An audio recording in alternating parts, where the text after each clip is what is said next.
Le Centre d'action laïque fête ses 50 ans d'existence, un centre qui à Namur et ailleurs se bat pour la reconnaissance de la laïcité comme socle fondateur de la démocratie. Une idée qui a parfois du mal à faire son chemin, comme l'a rappelé le gouverneur, en prenant l'exemple du Te Deum du 21 juillet où la confusion est entretenue entre l'Église et l'État. La laïcité chez nous souffre aussi de la manière dont elle est reconnue à l'instar des cultes. C'est le fruit de l'histoire.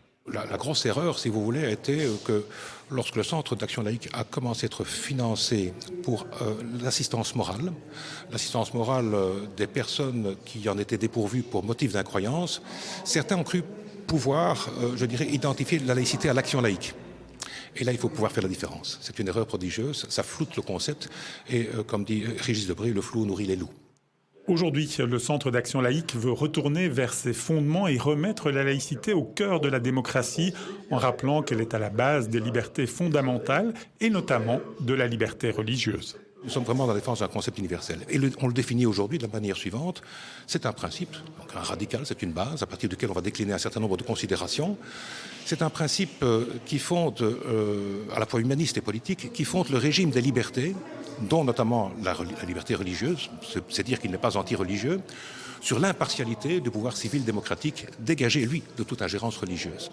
Le travail du CAL est aussi de lutter contre les obscurantismes et la meilleure façon de le faire, c'est d'apporter de la lumière sur les débats de société, un travail qui est l'essence de l'éducation permanente. C'est à travers cette action que l'on peut aider à une meilleure compréhension d'un monde complexe.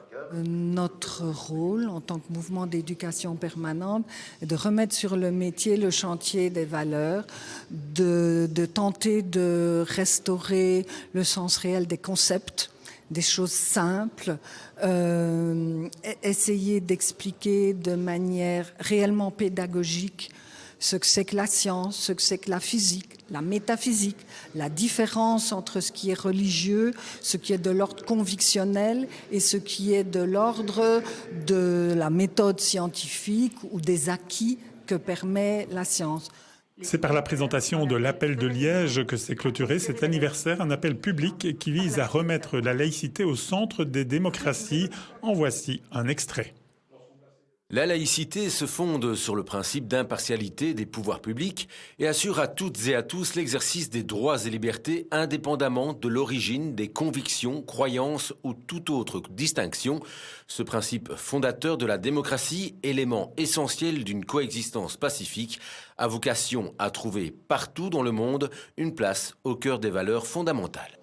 Cet appel est présenté plus en détail sur le site 50ans.laïcité.be.